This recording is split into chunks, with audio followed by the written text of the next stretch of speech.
రాజ్ కావ్యాలను ఒకటి చేసిన అపర్ణ. కావ్య ప్రెగ్నెంట్ అని వైదేహి చెప్పడంతో ఆనందంలో అపర్ణ, సుభాష్, అప్పు, కళ్యాణ్. షాక్లో రుద్రాని, రాహుల్, అనామిక. ఇంతకు ఏం జరిగింది? అసలు రాజ్ కావ్యాలను అపర్ణ ఒకటి చేయడం ఏంటి? మరి కావ్య ప్రెగ్నెంట్ అని వైదేహి చెప్పడంతో అందరూ కూడా సంతోషించారా? మరి రుద్రాని వాళ్ళు ఎందుకు షాక్ అయ్యారు? ఇదంతా కూడా వీడియోలో చూసి తెలుసుకునేద్దాం. బ్రహ్మముడి అప్కమింగ్ ఎపిసోడ్స్లో ఏం జరగబోతుందో ముందుగా తెలుసుకోవాలి అనుకుంటే వీడియోని లైక్ చేయండి, ఈ ఛానల్ని సబ్స్క్రైబ్ చేసుకోండి, పక్కనే ఉన్న బెల్ సింబల్లో ఆల్ పై క్లిక్ చేయండి. ఇలా చేయడం వల్ల అందరికంటే ముందుగా చూడవచ్చు. మొత్తం మీద చూసుకున్నట్లయితే వ్రతం మొత్తం పూర్తయిపోయిన తర్వాత కావ్య అయితే చాలా సంతోషంగా ఉంటుంది. కానీ మామయ్య గారి విషయంలోనే నాకు చాలా బాధ కలుగుతుంది. అసలు ఆ మాయ కళ్ళు తెరిస్తే నిజాన్ని బయట పెట్టించవచ్చు కదా అన్న ఉద్దేశంతో కావ్య అయితే అదే విషయంగా అప్పుతో మాట్లాడేసరికి, నువ్వు టెన్షన్ పడొద్దక్క, నేను ఆ మాయ గురించి తెలుసుకుంటాను అని చెప్పి ఇంకా అప్పు చెప్పడంతో రాత్రి అవుతుంది. ఇంకా రాత్రి అయిన తర్వాత సుభాష్కి ధైర్యం చెప్పి రాజ్, కావ్య ఇద్దరు కూడా మీరు మనసు విప్పి అత్తయ్య గారితో మాట్లాడండి, మీ బాధ చెప్పండి, అత్తయ్య గారు ఖచ్చితంగా అర్థం చేసుకుంటారంటూ సుభాష్ని అయితే కావ్య, రాజులు ఇద్దరు కూడా అపర్ణ దగ్గరికి పంపిస్తారు. ఇంకా అపర్ణతో మాట్లాడడానికి సుభాష్ ప్రయత్నించేసరికి ఇప్పుడు జరిగిపోయిన విషయం ఎందుకు, జరగాల్సిన దాని గురించి చూడండి, కావ్యరాజులిద్దరినీ కూడా హనీమూన్కి పంపించండి అని చెప్పనేసరికి వాళ్ళు వెళ్ళను అని చెప్తారు. నా పరిస్థితి బాగోలేదు కాబట్టి ఎలా ఒప్పిస్తారో ఏం చేస్తారో నాకు తెలియదు, వాళ్ళు హనీమూన్కి వెళ్ళేటట్టు మీరే చూడాలి అంటూ ఇంకా వాళ్ళకి వాళ్ళు దూరంగా ఉండడంతో వాళ్ళకి వినిపించకుండా చెప్తుంది. చెప్పేసరికి ఒక్క మాట, వాళ్ళకి ఎట్టి పరిస్థితుల్లో వెళ్ళేంత వరకు తెలియకూడదని చెప్పి అపర్ణ చెప్పేసరికి సుభాష్కి ఒక పక్క సంతోషంగా ఉన్న అపర్ణ మాట్లాడలేదని బాధపడుతూ ఉంటాడు. ఏమైంది మావయ్య గారు అని చెప్పాను కానీ ఏమీ లేదులే, ప్రజెంట్ ఇప్పటికైతే బాగానే మాట్లాడింది, పూర్తిగా కోపం తగ్గాలంటే కొంచెం సమయం పడుతుంది కదా అని సుభాష్ అని ఇంకా అక్కడి నుంచి వెళ్ళిపోతాడు. మరుసటి రోజు ఉదయాన్నే ఇంద్రాదేవత అయితే అపర్ణ మాట్లాడుతుంది.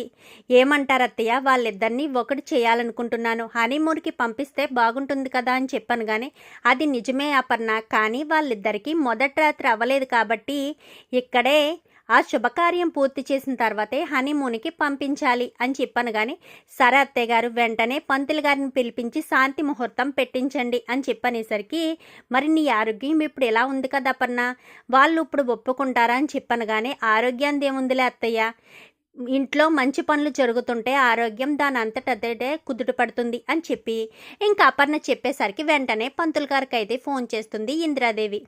పంతులు గారు రానే వస్తారు. మా రాజ్ కావ్యలకు శాంతి ముహూర్తం పెట్టించండి అనగానే అందరూ కూడా ఒక్కసారిగా షాక్ అయిపోతారు. ఎప్పుడూ లేనిదేంటి శాంతి ముహూర్తం అంటున్నారు అని చెప్పి ఇంకా అందరూ కూడా అనుకుంటూ ఉండగా, ఏంటి పంతులు గారు మీరు విన్నది నిజమే, కావ్యరాజులకు శాంతి ముహూర్తం పెట్టించండి అనగానే సరేనమ్మా అంటూ ఇంకా పంతులు గారు పంచాంగం తిరిగేసి ఇంకా రేపు సాయంత్రం దివ్యమైన ముహూర్తం ఉందమ్మా అని చెప్పనేసరికి సరేనని ఇంకా దానికి ఏర్పాట్లు చేయి కళ్యాణ్, నువ్వే దగ్గరుండి చూసుకో అని చెప్పాను కానీ సరే పెద్దమ్మ అంటూ ఇంకా కళ్యాణ్ అయితే అనేసరికి, మీకు లేదు కానీ మీ అన్నయ్య వాళ్ళకి శాంతి ముహూర్తానికి హెల్ప్ చేస్తారా అని చెప్పాను కానీ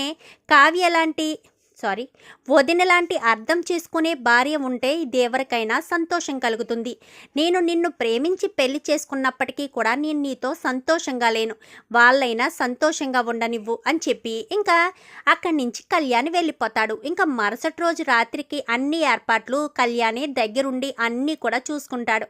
రాజ్, కావ్యలు ఇద్దరు కూడా జరిగినవేమీ మనసులో పెట్టుకోకండి, ఇక మీదటైనా మీరు కొత్త జీవితాన్ని మొదలు పెట్టండి, నా కోడలుగా కావ్యని ఒప్పుకుంటున్నాను రాజ్ అంటూ 1-2 సార్లు అపర్ణ చెప్పేసరికి రాజ్కైతే అర్థమవుతుంది. అంటే మమ్మీ అప్పుడు అన్నట్టుగానే నేను కోడలుగా అంగీకరిస్తే నువ్వు భార్యగా అంగీకరిస్తావా అని నన్ను అడిగిన ప్రశ్నకు ఇప్పుడు సమాధానం ఇదన్నమాట అని చెప్పి రాజ్ అయితే అనుకుని ఇంకా కావ్య, రాజులు ఇద్దరు కూడా ఒకటవుతారు.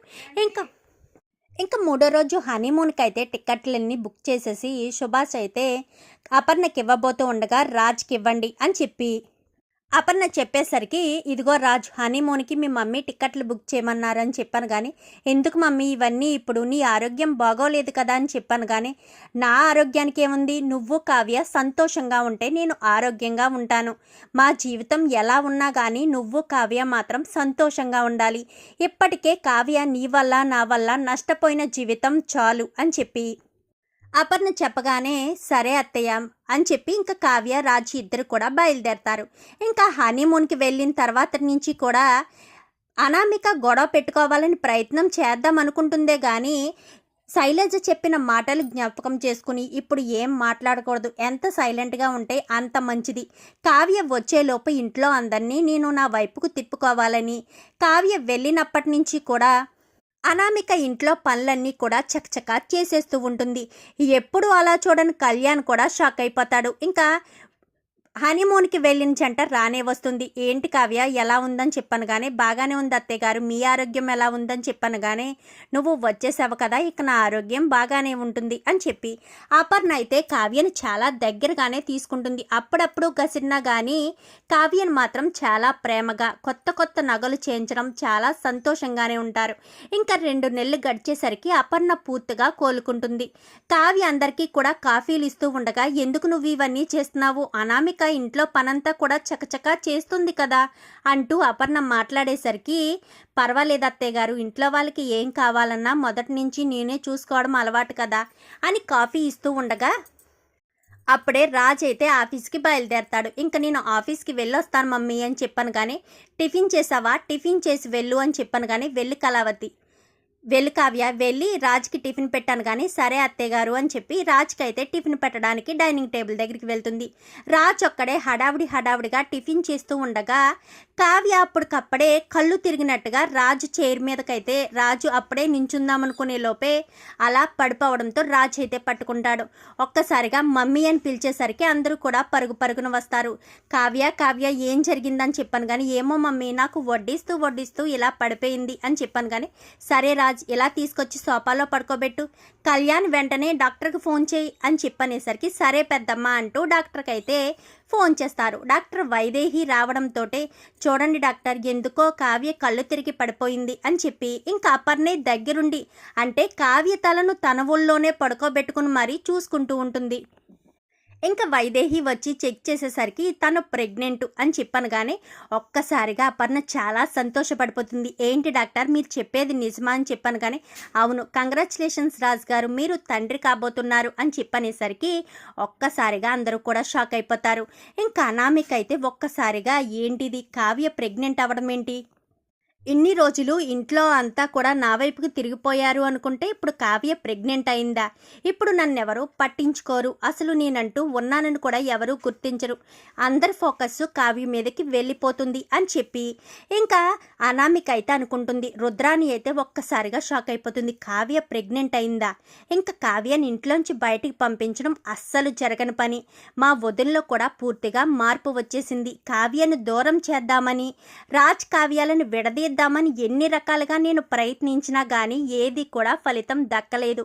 ఇప్పుడు కావ్య ప్రెగ్నెంట్ అనేసరికి ఇంకా ఈ సంతోషంలో మా వదిన మా అన్నయ్యను కూడా క్షమించేస్తుంది అని చెప్పి రుద్రాని అయితే కంగారు పడుతూ ఉండగా ఏంటి అత్తయ్య మీరు కంగారు పడుతున్నారు, అక్కడ ప్రెగ్నెంట్ అయింది నా చెల్లెలు సంతోషంగా ఉంటే మీరు చూడలేకపోతున్నారా, అవునులే నిజమే కదా, మీరు ఎవరైనా సంతోషంగా ఉండి ఆనందంగా ఉంటే మీ కళ్ళల్లో నిప్పులు పోసుకుంటారు కదా, మీకు లాంటి వాళ్ళకి ఇక్కడ ప్లేస్ లేదు, మీరు ఇద్దరు తల్లి కొడుకులిద్దరూ పైకి వెళ్ళిపోండి, మేమంతా సంతోషంగా సెలబ్రేట్ చేసుకుంటాం అని చెప్పి ఇంకా స్వప్న అయితే కావ్య దగ్గరికి వచ్చేసరికి కావ్య అయితే స్పృహలోకి రాదు. తను కొంచెం నీరసంగా ఉంది కదా, కొంచెం సేపు ఆగాక తన స్పృహలోకి వస్తుందని చెప్పి వైదేహి అయితే అక్కడి నుంచి వెళ్ళిపోతుంది.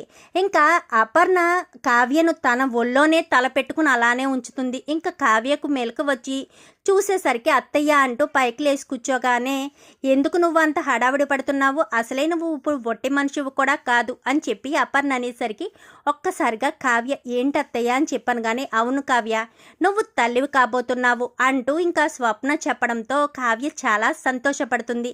ఇంకా ఇందిరాదేవి కూడా నన్ను ముత్తనానమం చేసేస్తున్నావు కదా అనుకుంటూ ఇంకా చాలా సంతోషంగా అయితే ఉంటారు. రుద్రాని రాహుల్ ఇద్దరు కూడా తట్టుకోలేకపోతారు. అనామిక కూడా చాలా రుసరుసలాడుకుంటూ తన గదిలోకి వెళ్ళిపోతుంది.